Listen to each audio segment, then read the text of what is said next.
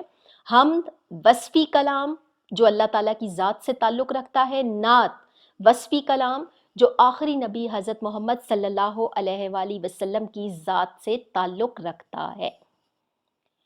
فکری و فنی محاسن کا حسین مرقع مجموعہ، مکمل نمونہ، مذکورہ نعت شاعر کے باکمال انداز بیان کی مثال ہے۔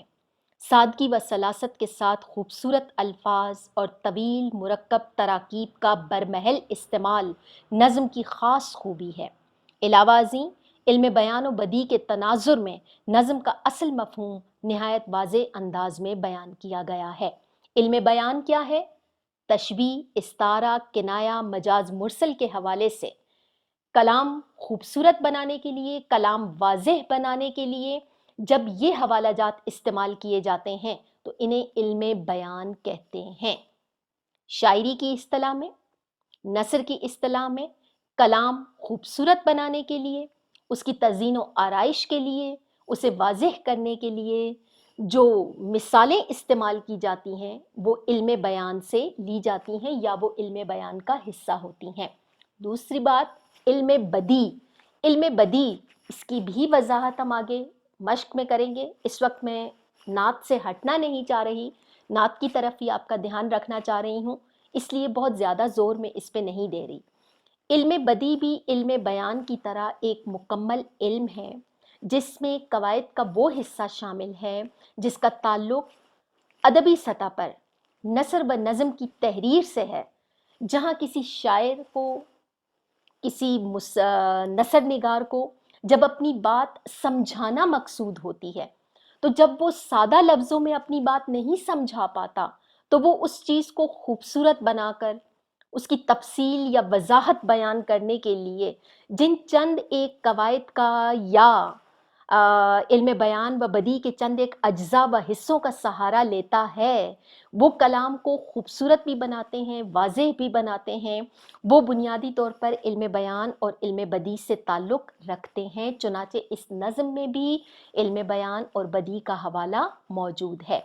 اس نقطے پہ زیادہ غور ابھی نہ کیجیے گا، ہم آگے ایکسرسائز کی طرف جب جائیں گے تو اس چیز کی مزید وضاحت سوال کے ساتھ ہو جائے گی۔ چونکہ یہاں پر آپ کی اس لائن میں یہ لفظ موجود تھا اس لیے تھوڑی سی وضاحت میں نے اس کی بیان کر دی تاکہ آپ کو ذہنی طور پر کوئی الجھن نہ ہو۔ ادروائز جماعت نہم اور دہم کی سطح پر آپ ان سے تھوڑا بہت واقف ضرور تھے۔ آگے بڑھتے ہیں اشعار کی طرف، نظم کا باقاعدہ حوالہ لیتے ہیں، اس کے بعد آگے صفحہ نمبر 118 سے ہم باقاعدہ اپنی نظم کا آغاز کرتے ہیں۔ پہلا شعر معنی کے ساتھ آپ کے پاس یہاں پر موجود ہے، لیکن ایک ایک قدم آگے بڑھیں گے، معنی با معنی آگے بڑھیں گے تاکہ بات آپ کی سمجھ میں آئے۔ سب سے اعلیٰ تیری سرکار ہے، سب سے افضل میرے ایمان مفصل کا یہی ہے مجمل۔ اعلیٰ، افضل تقریباً ایک جیسے معنی رکھنے والے الفاظ یہاں پر استعمال ہوئے ہیں۔ ہم اپنے معنی یا الفاظ کو آگے بڑھاتے ہیں۔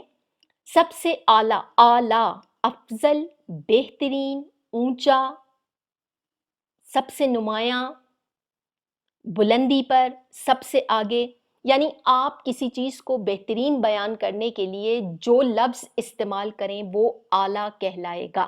سرکار، سلطنت، بادشاہت، حکومت، امیری، خلافت، کچھ بھی کہہ سکتے ہیں آپ۔ یہاں پر اشارہ کیا گیا ہے نبی اکرم صلی اللہ علیہ وآلہ وسلم کی امت پر، یعنی امت مسلمہ پر۔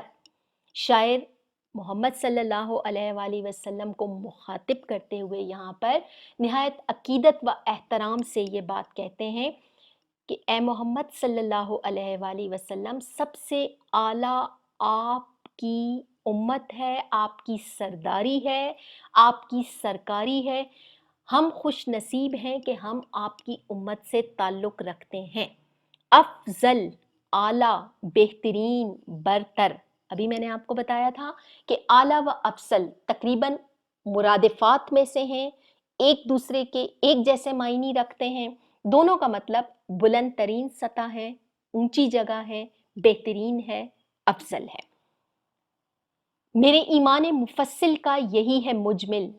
ایمان مفصل اور مجمل شریعت الہی کے حوالے سے یا قرآن و سنت کی روشنی میں اگر ہم دیکھیں تو ایمان مفصل ایک مکمل ایمان ہے، ایمان کی مکمل تفصیل ہے۔ ایمان کیا ہے؟ ہمارا عقیدہ ہے، ہمارا یقین ہے۔ ہمارا عقیدہ یا ہمارا یقین کیا ہے؟ اس میں 7 بنیادی باتیں شامل ہیں۔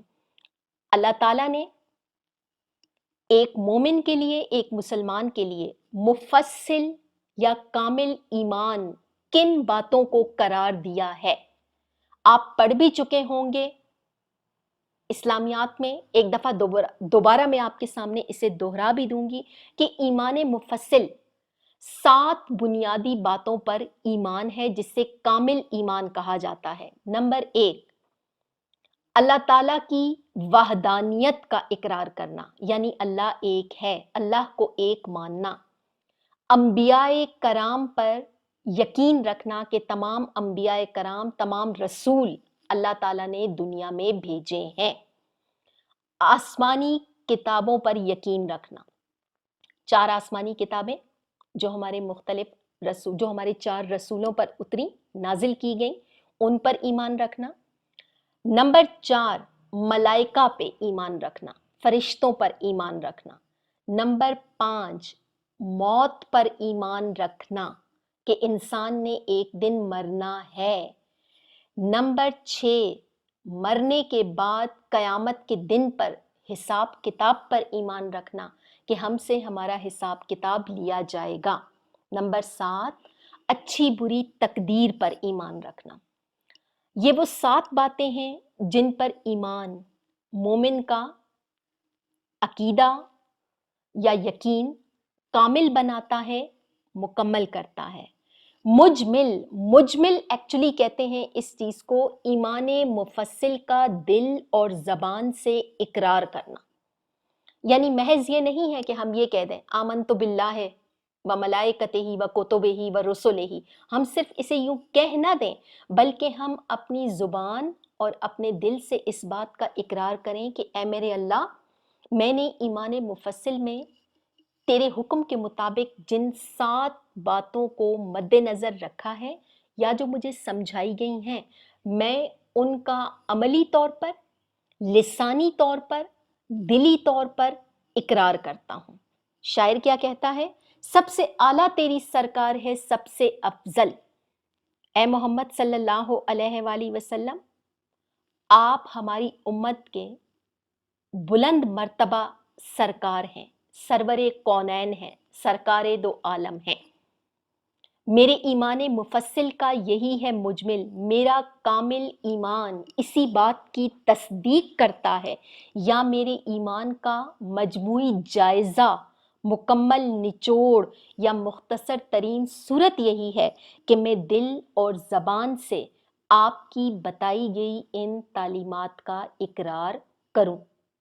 یہاں محمد صلی اللہ علیہ وآلہ وسلم سے عقیدت و محبت کا اظہار ہے۔ شعر کا مفہوم دیکھتے ہیں، تھوڑی سی اور بات آپ کو واضح ہو جائے گی۔ حضرت محمد صلی اللہ علیہ وآلہ وسلم کی ذات بابرکت